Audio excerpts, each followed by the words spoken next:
திண்டிவனம் தைலாபுரத்தில் உள்ள பாமக நிறுவனர் ராமதாஸ் இல்லத்தில் அவரை மாநிலங்களவை உறுப்பினரும் அதிமுக முன்னாள் அமைச்சருமான சி.வி. சண்முகம் சந்தித்து பேசினார். சி.வி. சண்முகத்தின் சகோதரர் ராதாகிருஷ்ணனின் மகன் அர்ஜுனின் திருமணம் வரும் அக்டோபர் 23ஆம் தேதி மகாபலிபுரத்தில் நடைபெறுகிறது. அதை முன்னிட்டு தனது சகோதரர்களுடன் சென்று ராமதாசுக்கு சி.வி. சண்முகம் அழைப்பு விடுத்ததாக கூறப்படுகிறது. இச்சந்திப்பு அரசியல் வட்டாரத்தில் பரபரப்பினை ஏற்படுத்தியுள்ளது.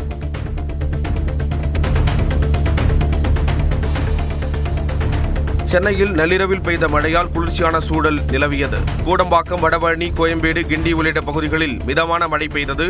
பலத்த காற்றுடன் பெய்த மழையால் இதமான சூழல் உருவானது.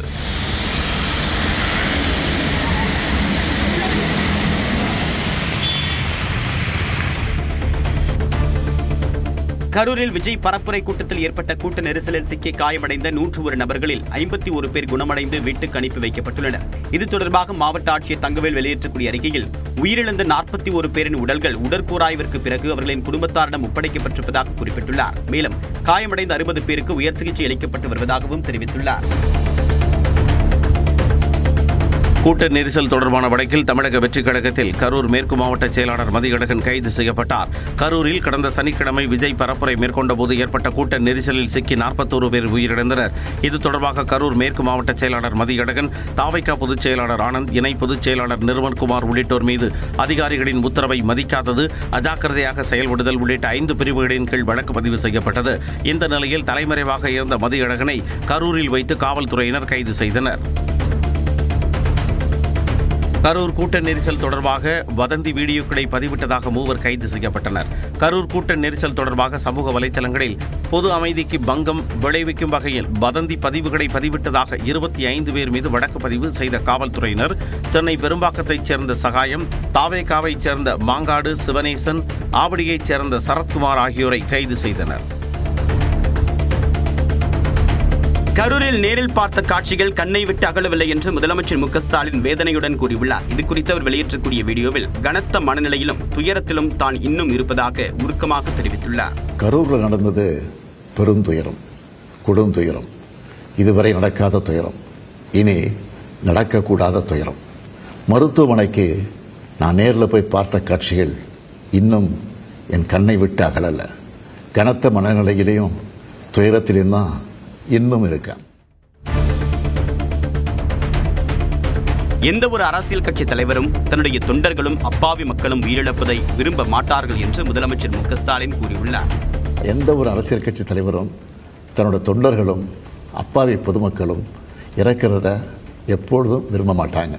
இந்த சம்பவத்தில் உயிரிழந்தவங்க எந்த கட்சி சார்ந்தவர்களாக இருந்தாலும் என்னை பொறுத்த வரைக்கும் அவங்க நம்மளோட தமிழ் உறவுகள்.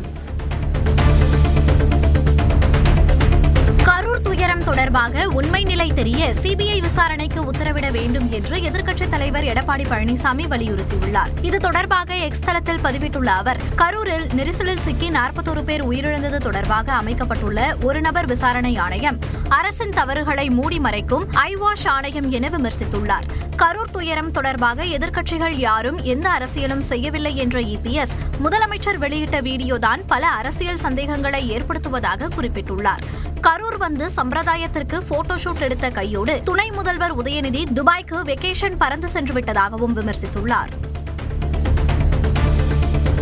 கரூரில் விஜயின் பரப்புரை கூட்டத்தில் ஏற்பட்ட நெரிசலில் சிக்கி உயிரிழந்தோர் குடும்பத்தினருக்கு மத்திய அமைச்சர்கள் நிர்மலா சீதாராமன், எல். முருகன் ஆகியோர் நேரில் ஆறுதல் தெரிவித்தனர்.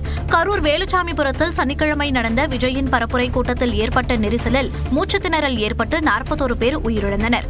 இந்த நிலையில் சம்பவம் நடைபெற்ற வேலுச்சாமிபுரத்தில் மத்திய நிதியமைச்சர் நிர்மலா சீதாராமன் மற்றும் மத்திய இணையமைச்சர் எல். முருகன் ஆகியோர் நேரில் பார்வையிட்டு ஆய்வு செய்தனர். அங்கு பரப்புரை கூட்டத்தில் பங்கேற்றவர்களின் காலணிகள் சிதறி கிடந்ததையும் பார்வையிட்டனர். கரூரில் ஏற்பட்ட துயர சம்பவம் தொடர்பாக ஆய்வு செய்ய 8 உறுப்பினர்களை கொண்ட தேசிய ஜனநாயக கூட்டணி எம்பிக்கள் குழு அமைக்கப்பட்டுள்ளது. கூட்ட நெரிசலுக்கான காரணங்களை அறிய இந்த குழுவை பாஜக தேசிய தலைவர் ஜே.பி. நட்டா அமைத்துள்ளார். பாஜக எம்பி ஹேமமாலினி தலைமையிலான இக்குழுவில் பாஜக எம்பிக்கள் அனுராக் தாக்கூர், தேஜஸ்வி சூர்யா, பிரஜ்லால், சிவசேனா ஷிண்டே பிரிவு எம்பி ஸ்ரீகாந்த் ஷிண்டே, தெலுங்கு தேசம் கட்சி எம்பி புட்டா மகேஷ்குமார் உள்ளிட்டோர் இடம்பெற்றுள்ளனர். கரூரில் விஜயின் பரப்புரையில் ஏற்பட்ட நெரிசல் குறித்து சிபிஐ விசாரிக்க வேண்டும் என்று தாவேகாவினர் வலியுறுத்தியுள்ளனர். இந்த இடத்தில்தான் அனுமதி கொடுப்போம் என்று கடைசி நாளில் காவல்துறை அனுமதி தந்ததாகவும் தாவேகா வழக்கறிஞர் அறிவழகன் குற்றம் சாட்டியுள்ளார். மாநில அரசாங்கத்தின் கீழ் இருக்கக்கூடிய தமிழக காவல்துறை இந்த மனுவை விசாரிக்க கூடாது. இதை central bureau of investigation CBI தான் விசாரிக்க வேண்டும் என்று நாங்கள் மனுவை தாக்கல் செய்து இன்றைக்கு தாக்கல் செய்திருக்கிறோம்.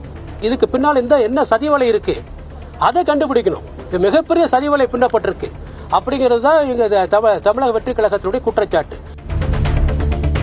கரூரில் உயிர் சேதம் ஏற்படும் என்று எச்சரித்தும் விஜய் பரப்புரை ஏற்பாட்டாளர்கள் அதனை கேட்கவில்லை என்று காவல்துறையின் முதல் தகவல் அறிக்கையில் தெரிவிக்கப்பட்டுள்ளது. கரூர் துயர சம்பவம் தொடர்பாக கரூர் காவல் நிலைய ஆய்வாளர் மணிவண்ணன் அளித்த புகாரின் பேரில் முதல் தகவல் அறிக்கை பதியப்பட்டு விசாரணை முடுக்கிவிடப்பட்டுள்ளது. அதில் மாலை 4:45 மணிக்கு தாவேகா தலைவர் விஜய் கரூர் மாவட்ட எல்லையான வேலாயுதம்பாளையம் தவிட்டுப்பாளையம் வழியாக நுழைந்ததாக குறிப்பிடப்பட்டுள்ளது. மேலும் வேண்டுமென்றே காலதாமதம் செய்து தெருவில் அனுமதியின்றி ரோட் ஷோ நடத்தி பொதுமக்களுக்கு இடைஞ்சல் செய்ததோடு அதிக இடங்களில் நிபந்தனைகளை மீறியதாகவும் குற்றம் சாட்டப்பட்டுள்ளது. பரப்புரை தாமதமானால் கூட்டத்தில் மூச்சு திணறல் ஏற்படும் என்று எச்சரித்தும் தாவேகா பொதுச் செயலாளர் ஆனந்த் கேட்கவில்லை என்று நாமக்கல் போலீசார் குற்றம் சாட்டியுள்ளனர். இது தொடர்பாக நாமக்கல் காவல் நிலையத்தில் பதிவு செய்யப்பட்டிருக்கூடிய முதல் தகவல் அறிக்கையில் அதிக கூட்டம் கூடுவதற்காக வேண்டுமென்றே திட்டமிட்டு விஜயின் வருகையை தாமதப்படுத்தியதாக குற்றம் சாட்டப்பட்டுள்ளது. மேலும் தாவேகா நிகழ்ச்சி ஏற்பாட்டாளர்கள் வேண்டுமென்றே திட்டமிட்டு விஜய் நாமக்கல் வருவதை 4 மணி நேரம் தாமதப்படுத்தியதாகவும் நாமக்கல் காவல் நிலைய போலீசார் முதல் தகவல் அறிக்கையில் குற்றம் சாட்டியுள்ளனர். விழுப்புரம் மாவட்டம் செஞ்சி அருகே தாவேகா கிளை செயலாளர் ஒருவர் தூக்கிட்டு தற்கொலை செய்து கொண்டார். விற்பட்டு ஊராட்சி கிளை செயலாளராக இருந்த ஐயப்பன் கரூர் சம்பவத்தில் விஜயின் மீது வைக்கப்பட்ட விமர்சனங்களால் கடும் மன உளைச்சலில் இருந்ததாக கூறப்படுகிறது. இந்நிலையில் கடிதம் எழுதி வைத்துவிட்டு ஐயப்பன் தற்கொலை செய்து கொண்ட நிலையில் அது குறித்து போலீசார் விசாரித்து வருகின்றனர். கரூர் அரசு மருத்துவமனையில் அழுத அமைச்சருக்கு ஆஸ்கார் விருது தர வேண்டும் என பாமக தலைவர் அன்புமணி தெரிவித்திருந்த நிலையில் நாகரிகமற்று கொச்சையாக பேசியிருப்பதாக அமைச்சர் அன்பில் மகேஷ் பதிலடி தந்துள்ளார். இதுகுறித்து தனது எக்ஸ் பக்கத்தில் பதிவிட்டுள்ள அவர், கரூர் கூட்ட நெரிசலில் இருந்தவர்களில் 9 பேர் பள்ளிக்கு செல்லும் வயதிலும் எதிர்காலத்தில் பள்ளிக்கு செல்ல வேண்டிய வயதிலும் உள்ள குழந்தைகள் என்று விளக்கம் தந்துள்ளார். மேலும் வளர்த்து ஆளாக்கிவிட்ட சொந்த தந்தையை கூட கொச்சைப்படுத்துபவரின் கருத்தை இனிமேல் பொருட்படுத்த தேவையில்லை என்றே கருதுவதாகவும் அன்பில் மகேஷ் பதிவிட்டுள்ளார். திண்டிவனம் தைலாபுரத்தில் உள்ள பாமக நிறுவனர் ராமதாஸ் இல்லத்தில் அவரை மாநிலங்களவை உறுப்பினரும் அதிமுக முன்னாள் அமைச்சருமான சி.வி. சண்முகம் சந்தித்து பேசினார். சி.வி. சண்முகத்தின் சகோதரர் ராதாகிருஷ்ணனின் மகன் அர்ஜுனின் திருமணம் வரும் அக்டோபர் 23ஆம் தேதி மகாபலிபுரத்தில் நடைபெறுகிறது. அதை முன்னிட்டு தனது சகோதரர்களுடன் சென்று ராமதாசுக்கு சி.வி. சண்முகம் அழைப்பு விடுத்ததாக கூறப்படுகிறது. இச்சந்திப்பு அரசியல் வட்டாரத்தில் பரபரப்பினை ஏற்படுத்தியுள்ளது. சென்னையில் ஆபரண தங்கத்தின் விலை ஒரே நாளில் 2வது முறையாக உயர்ந்ததால் நகை வாங்குவோர் அதிர்ச்சியடைந்தனர். சென்னையில் தங்கம் விலை காலையில் சவரனுக்கு 480 ரூபாய் உயர்ந்து 85,660 ரூபாய்க்கு விற்பனையானது. இந்நிலையில் மாலையில் சவரனுக்கு மீண்டும் 560 ரூபாய் உயர்ந்து 86,160 ரூபாய்க்கு விற்பனை செய்யப்பட்டு வருகிறது. இதனால் ஒரே நாளில் சவரன் தங்கத்தின் விலை 1040 ரூபாய் உயர்ந்து புதிய உச்சத்தை தொட்டது. இதேபோல் வெள்ளி விலையும் கிராமுக்கு 1 ரூபாய் உயர்ந்தது. கிலோவுக்கு 1000 ரூபாய் உயர்ந்து 1 கிலோ 1,60,000 ரூபாய்க்கு விற்பனை செய்யப்படுகிறது. ஆயுத பூஜை தொடர் விடுமுறையை ஒட்டி சென்னை கிளாம்பாக்கத்தில் இருந்து திருவண்ணாமலை, திருச்சி, கும்பகோணம், மதுரை, திருநெல்வேலி, கன்னியாகுமரி, தூத்துக்குடி, கோவை, சேலம், திருப்பூர், ஈரோடு ஆகிய ஊர்களுக்கு இன்று 885 சிறப்பு பேருந்துகள் இயக்கப்படும் என அரசு விரைவு போக்குவரத்து கழகம் அறிவித்துள்ளது. இதேபோன்று கோயம்பேட்டில் இருந்து 185 சிறப்பு பேருந்துகளை இயக்க திட்டமிடப்பட்டுள்ளது. இந்நிலையில் சென்னை கிளாம்பாக்கத்தில் ஆய்வு செய்த போக்குவரத்து துறை அமைச்சர் சிவசங்கர் சிறப்பு பேருந்துகளின் ஏற்பாடுகளை உறுதி செய்தார்.